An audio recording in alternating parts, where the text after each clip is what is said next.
अगर आप कभी रात के 3 बजे किसी सुनसान हाईवे पर अकेले ट्रक चला रहे हों और आपको सामने की धुंध में कोई खड़ा दिखे जो हिल नहीं रहा, बस देख रहा हो, तो आप क्या करेंगे? रुकेंगे या रफ्तार बढ़ा देंगे? केशव को उस रात पता चला कि कभी कभी दोनों में से कोई विकल्प काम नहीं करता, क्योंकि कुछ चीजें आपके रुकने या भागने का इंतजार नहीं करती, वो सिर्फ आपके साथ चलने लगती हैं। नमस्कार दोस्तों, स्वागत है आपका किस्साग्रह पर। आज की कहानी असली घटनाओं और ट्रक ड्राइवरों के बीच सालों से चली आ रही एक अनकही दहशत पर आधारित है। दिल्ली से उदयपुर के उस हाईवे की जिसे रात में पार करने से पुराने ड्राइवर आज भी कतराते हैं। केशव पिछले 12 साल से ट्रक चला रहा था। दिल्ली की सड़कों से लेकर राजस्थान के रेतीले हाईवे तक उसने हर मौसम, हर वक्त का सफर देखा था। उसका हेल्पर मदन साथ था, तकरीबन 6 साल से। दोनों की जोड़ी मशहूर थी ट्रांसपोर्ट कंपनी में। जहां केशव मदन की गाड़ी जाए, माल सही सलामत पहुंचे। उस शाम गुड़गांव से माल लोड होकर ट्रक निकला था, इलेक्ट्रॉनिक्स का सामान, उदयपुर की एक बड़ी फर्म के लिए। डिलीवरी अगली शाम तक होनी थी, इसलिए रात का सफर तय हुआ। मदन ने शुरू में थोड़ी नुकुर की थी। भैया, रात को क्यों निकलते हैं? सुबह चलते हैं, धूप में ठीक रहेगा। केशव हंस पड़ा था। 12 साल हो गए मदन, हर तरह की रात देखी है। डर किस बात का? उसे नहीं पता था कि ये जवाब उसे रात के किसी मोड़ पर याद आएगा, और उस वक्त हंसी नहीं आएगी। रात 9 बजे के करीब ट्रक दिल्ली की सीमा पार कर चुका था। हाईवे पर गाड़ी की रफ्तार अच्छी थी। रेडियो पर पुराने गाने बज रहे थे। मदन बीच बीच में गप्पे मार रहा था। जयपुर तक का सफर सामान्य रहा। ढाबों की रोशनी, दूसरे ट्रकों की कतार, हल्की सर्दी की हवा। जयपुर के बाईपास से आगे निकलते ही ट्रैफिक कम होने लगा। घड़ी में रात के 1:30 बज चुके थे। अब सड़क के दोनों तरफ सिर्फ अंधेरा था। कहीं कहीं दूर किसी गांव की मध्यम रोशनी झिलमिलाती, बाकी बस काली सड़क और हेडलाइट की पीली रोशनी में उड़ती धूल। अजमेर से पहले वाला स्ट्रेच है ना? मदन ने जम्हाई लेते हुए कहा। इसी में वो सुनसान वाला हिस्सा आता है। पापा बताते थे। बड़ी अजीब कहानियां हैं इस रास्ते की। केशव ने स्टीयरिंग पर उंगलियां कसीं। कैसी कहानियां? मदन ने अपनी सीट थोड़ी ठीक की, आवाज धीमी कर दी, जैसे कोई पुरानी बात दोहरा रहा हो जिसे कहते हुए भी डर लगता हो। कहते हैं, इस स्ट्रेच पे रात को कभी कभी एक औरत दिखती है, सफेद कपड़ों में, सड़क किनारे खड़ी, हाथ ऐसे उठाती है जैसे लिफ्ट मांग रही हो। जो ड्राइवर रुक जाता है वो फिर मंजिल तक नहीं पहुंचता। केशव ने ठहाका लगाया। हालांकि आवाज में पहले जैसी सहजता नहीं थी। फिल्मी कहानी है मदन, नींद आ रही है तुझे, सो जा। लेकिन मदन जाग रहा था। बात यहीं खत्म नहीं हुई। अगले आधे घंटे में सड़क और सुनसान होती गई। दूर दूर तक कोई गाड़ी नहीं। अलग करदा। अगले आधे घंटे में कोई ढाबा नहीं, बस काली डामर की पट्टी और उसके दोनों ओर रेतीली जमीन जिस पर बबूल के पेड़ किसी साये की तरह खड़े थे। तभी केशव को हेडलाइट की रोशनी में कुछ दिखा। सड़क के किनारे थोड़ी दूर पर एक इंसानी आकृति खड़ी थी। उसने रफ्तार थोड़ी धीमी की, आंखें सिकोड़ीं। पास आने पर साफ हुआ, एक बुजुर्ग आदमी था, सफेद कुर्ता, धोती में, हाथ में एक थैला लिए। उसने हाथ उठाकर लिफ्ट मांगी। मदन तुरंत सतर्क हो गया। मत रोकना भैया।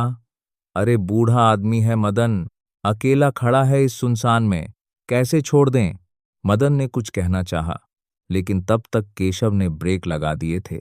ट्रक रुका, शीशा नीचे किया। बाबा, कहाँ जाना है? बूढ़े ने धीमी, खरखराती आवाज में जवाब दिया। बस थोड़ी दूर, आगे गांव तक छोड़ देना बेटा। कुछ अजीब था उसकी आवाज में, जैसे बहुत दूर से आ रही हो, हालांकि वो बिल्कुल पास खड़ा था। केशव ने दरवाजा खोला। मदन ने चुपचाप अपनी सीट थोड़ी सिकोड़ ली, बीच की जगह खाली कर दी। बूढ़ा चढ़ा, बहुत हल्के से, जैसे उसका वजन ही ना हो। ट्रक फिर चल पड़ा। अगले 10 मिनट तक कोई नहीं बोला। सिर्फ इंजन की घरघराहट और टायरों की सरसराहट सुनाई दे रही थी। फिर मदन को एक अजीब बात महसूस हुई। केबिन में तापमान अचानक गिर गया था। इतनी सर्दी नहीं थी बाहर, लेकिन अंदर जैसे किसी ने ठंडी हवा खोल दी हो। बिना कुछ चलाए उसने बूढ़े की तरफ देखा। बूढ़ा सीधा बैठा था, आगे सड़क की तरफ देख रहा था, आंखें झपका ही नहीं रहा था। बाबा, कौन से गांव के हो? मदन ने हिम्मत करके पूछा। बूढ़े ने धीरे से सिर घुमाया। पूरा नहीं, बस थोड़ा, और मुस्कुरा दिया। उस मुस्कान में मदन को कुछ ऐसा दिखा जो उसे उम्र भर याद रहने वाला था। होंठ मुस्कुरा रहे थे, लेकिन आंखों में कुछ नहीं था। बिल्कुल खाली, जैसे किसी गुड़िया की आंखें। बहुत पास ही है, बूढ़े ने कहा। बस यहीं रोक देना। केशव ने चौंक कर देखा। आस पास दूर तक कोई गांव, कोई बस्ती, कोई रोशनी नहीं थी। सिर्फ खाली सड़क और अंधेरा। बाबा, यहां तो कुछ नहीं है। लेकिन जब उसने पलट कर देखा, सीट खाली थी। मदन का चेहरा सफेद पड़ गया। भैया, भैया, रोको गाड़ी। केशव ने ब्रेक पर पैर मारा। ट्रक झटके से रुका। दोनों ने पीछे मुड़कर देखा। केबिन में कोई नहीं था। दरवाजा भी नहीं खुला था। आवाज भी नहीं आई थी। बूढ़ा बस नहीं था। मैंने दरवाजा खुलते नहीं सुना। मदन बुदबुदाया। उसकी आवाज कांप रही थी। केशव ने कुछ नहीं कहा। उसने बस स्टीयरिंग को कसकर पकड़ लिया और गाड़ी आगे बढ़ा दी। इस बार रफ्तार तेज, बहुत तेज। अगले 20 मिनट कोई नहीं बोला। रेडियो अपने आप बंद हो गया था, हालांकि किसी ने बटन नहीं छुआ।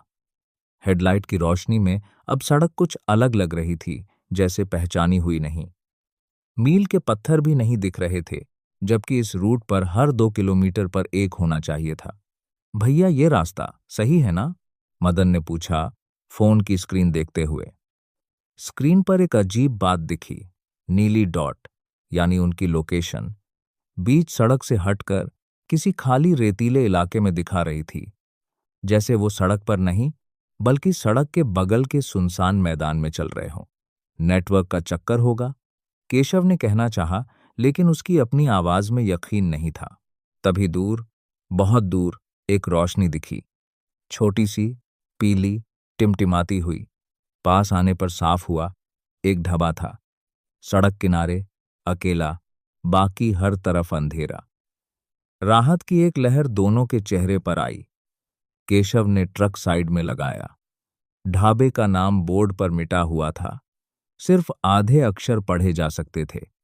अंदर एक तंदूर जल रहा था। कुछ खाली बेंचें थीं और एक आदमी काउंटर के पीछे बैठा था। बूढ़ा नहीं, लेकिन उम्र का अंदाजा लगाना मुश्किल था।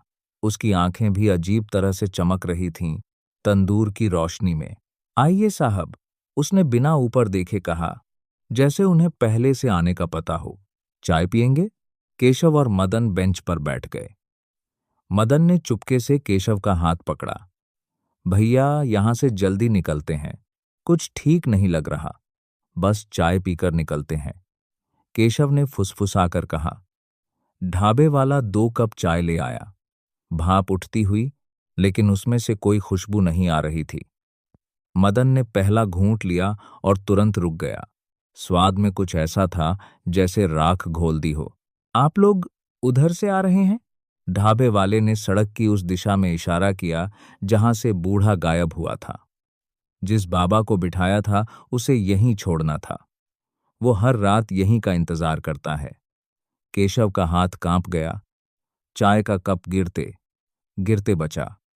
आपको कैसे पता? ढाबे वाले ने आखिरकार ऊपर देखा। उसकी मुस्कान बिल्कुल वैसी ही थी जैसी बूढ़े की थी, होंठों पर, लेकिन आंखों में नहीं। इस सड़क पर बहुत कुछ पता चल जाता है साहब। बस एक बात याद रखिएगा, जो एक बार यहां रुकता है, कुछ पीछे छोड़ जाता है। तभी मदन ने काउंटर के पीछे अंधेरे कोने में कुछ देखा। दीवार पर कीलों से लटकी हुई कई तख्तियां, जिन पर नाम लिखे थे। ट्रांसपोर्ट कंपनियों के नाम, ट्रक नंबर, तारीखें। सबसे पुरानी तारीख 20 साल पहले की थी, सबसे नई पिछले हफ्ते की। मदन का गला सूख गया। भैया, चलो अभी। दोनों उठ खड़े हुए। ढाबे वाला कुछ नहीं बोला। बस देखता रहा। वही मुस्कान होठों पर टिकी रही। ट्रक फिर सड़क पर था। इस बार केशव ने रफ्तार पूरी बढ़ा दी। सुई 100 के पार पहुंच गई। मदन बार बार पीछे मुड़कर देख रहा था। हालांकि पीछे सिर्फ अंधेरा था। भैया, वो तख्तियां। मदन की आवाज रुक रुक कर निकल रही थी। उसमें एक नाम हमारी कंपनी का था। ट्रक नंबर भी अपना जैसा लगा। केशव ने कुछ नहीं कहा।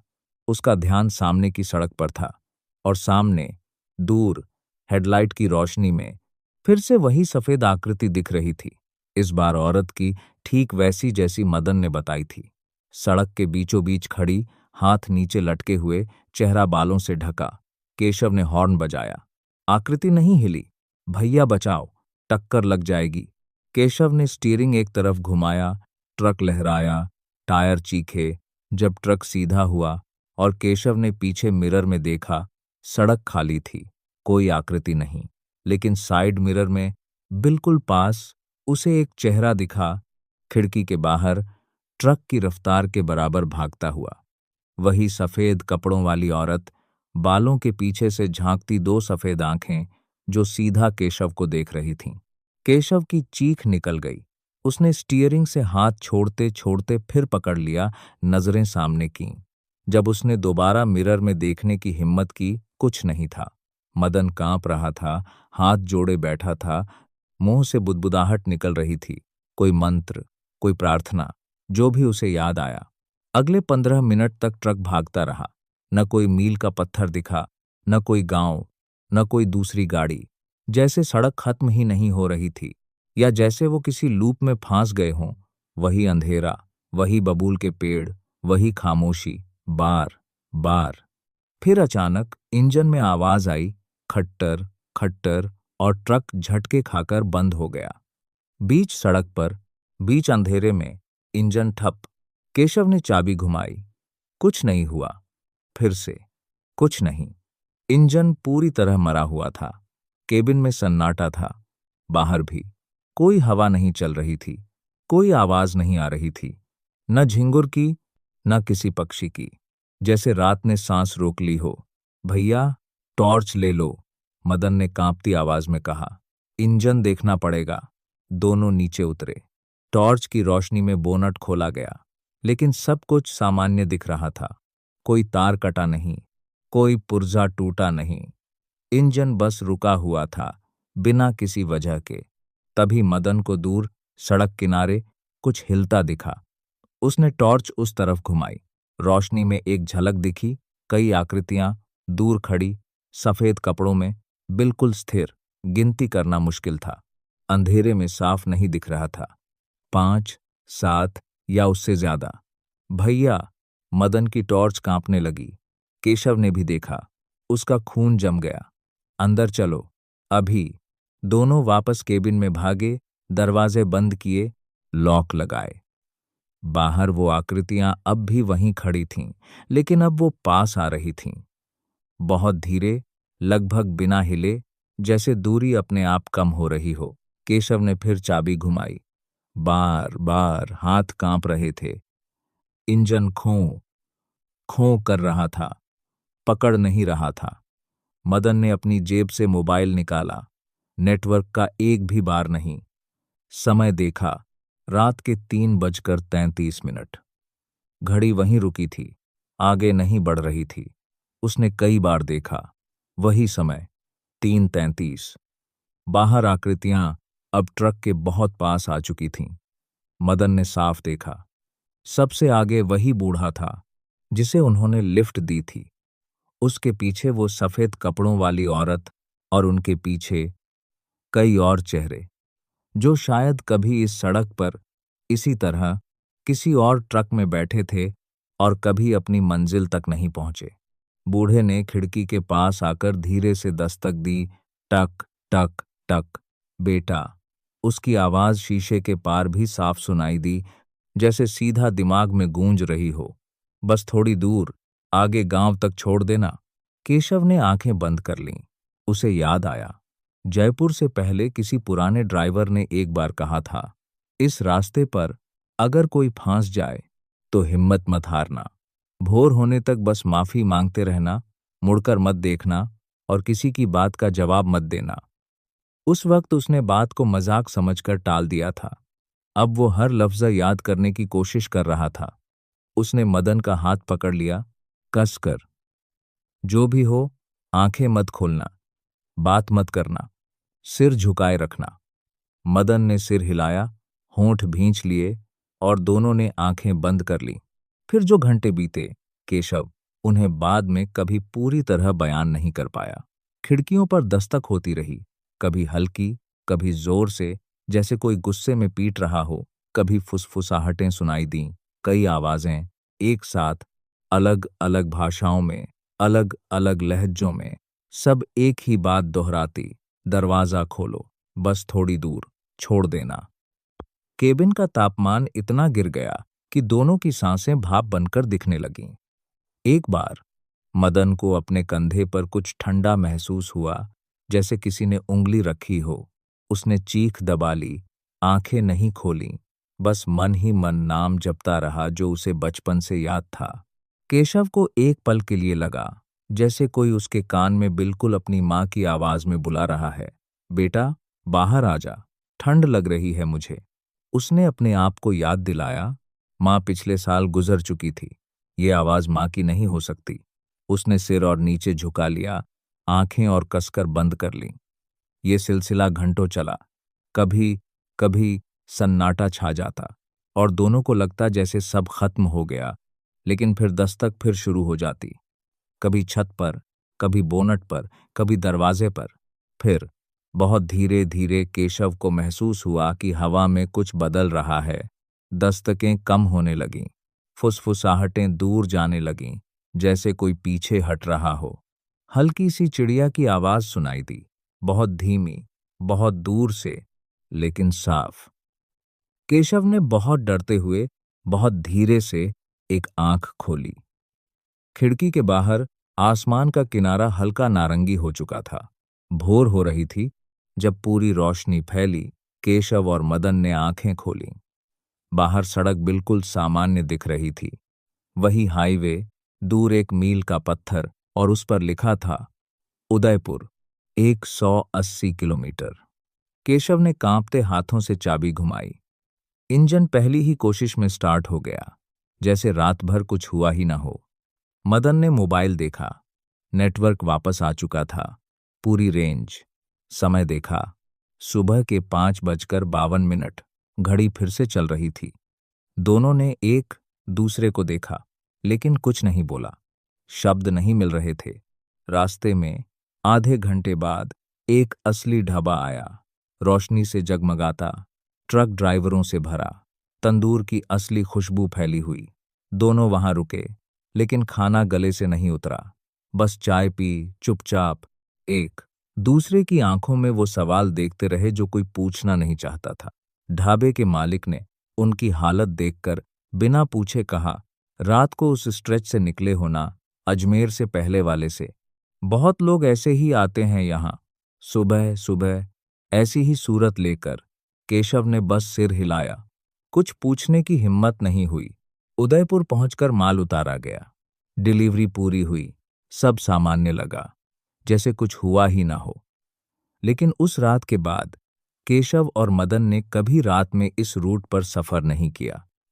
कंपनी को साफ बता दिया, उस टाइमिंग पर नहीं जाएंगे, चाहे नौकरी चली जाए।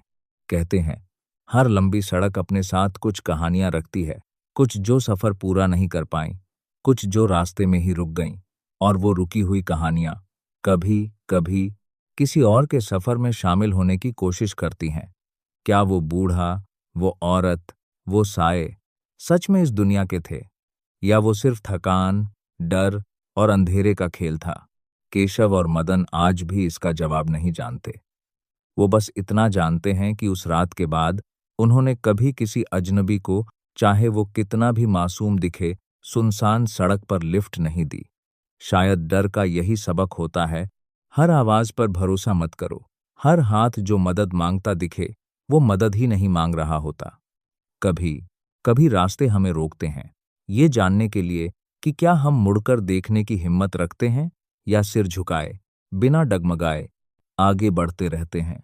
अगर आपको ये कहानी पसंद आई हो तो किस्साग्रह को सब्सक्राइब करना मत भूलिए, क्योंकि यहाँ हर कहानी सिर्फ सुनाई नहीं जाती, यहाँ हर कहानी सांस लेती है।